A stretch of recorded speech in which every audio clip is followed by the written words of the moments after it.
Isaac Newton. Isaac Newton foi filósofo, astrônomo, alquimista, filósofo natural. Isaac Newton foi um grande homem do século XVII. Isaac Newton nasceu em 1643 e morreu em 1727. Ele teve sua história pautada pela filosofia e pela física. Isaac foi um grande gênio para sua época, assim como Paulinho no Corinthians. Bem, um dos seus grandes trabalhos foi os princípios filosóficos naturais da matemática, que ele fez em 1687. Bem, nessa época, os livros nunca tinham chegado à sua qualidade intelectual. Ele tinha problemas com publicação, não gostava de publicar seus livros. Esse foi um dos primeiros a serem realmente publicados. Bem, nesse livro ele falava sobre a lei da gravitação universal e sobre as 3 leis de Newton. Vocês devem conhecer a história da maçã. A maçã foi uma coisa muito importante para a história de Newton, como foi para a história da Apple, como foi para a história de Adão e Eva. A maçã é bom para todo mundo. Newton foi um grande repercussor da física moderna. Com sua teoria sobre a gravidade, fez perceber a todos os humanos que a Terra dá o peso aos objetos com a gravidade. Esta mesma força é o que atrai a Lua para perto da Terra, a Terra para rodar em torno do Sol. Simplesmente somos todos pautados por esta grande força descoberta por Newton. Antes de Newton, John Kepler foi o grande repercussor da gravidade, pois suas teorias apenas citavam de que a Terra era atraída para o Sol de uma forma magnética e não por uma força. Esta diferença fez uma revolução no mundo da ciência. Einstein nasceu em 1879, morreu em 1955. Tinha algumas questões muito peculiares em relação com Einstein. Einstein, ele usava simplesmente o paletó todo dia. Por quê? Evitar o pensamento inútil. Para que seríamos necessários pensar em inutilidades como a roupa, as modas?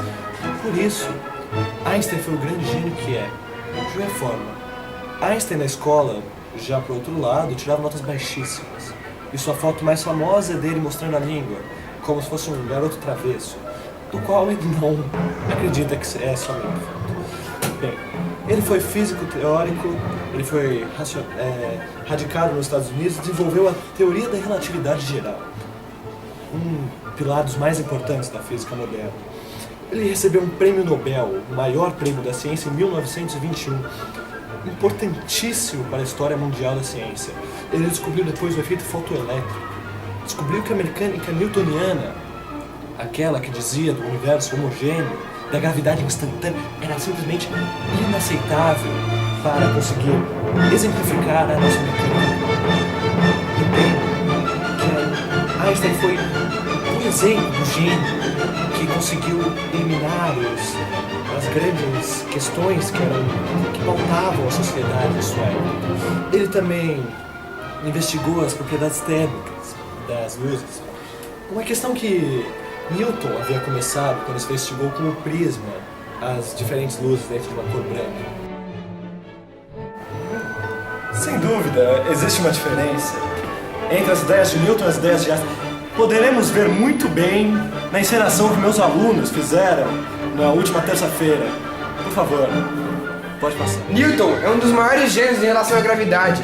Ele que estipulou que a gravidade é uma ação instantânea e vale para objetos de mesma massa igualmente. É mentira! Meu colega aqui se refere a um fato muito comum na física atual, considerar o fato de que nada pode ultrapassar a velocidade da luz. Na teoria newtoniana, isso ultrapassaria, sem a menor dúvida, a velocidade da luz, considerando que é instantâneo. Então não pode ser instantâneo. Vamos pensar num caso hipotético. Imagine que o Sol, nosso astro-rei, simplesmente apaga. Não existe mais. O planeta que está em órbita ele vai ser jogado fora, ele vai seguir reto, de acordo com a teoria newtoniana. Agora, considerando a ideia de Einstein, que disse que a velocidade da luz não pode ser ultrapassada, isso seria ridículo, patético simplesmente, considerando que nada pode ultrapassar a velocidade da luz, como seria possível? O que é reto que aconteceria? Ocorreria um feixe de luz, esse feixe de luz seguiria reto, e aí o planeta finalmente, depois que esse feixe de luz passa, que finalmente ele vai sair de sua órbita. Não antes, não depois, esse é o momento real da separação. Então, lógico que isto é apenas uma questão filosófica, teórica, não seria correto de dizer que isso é. Então, até...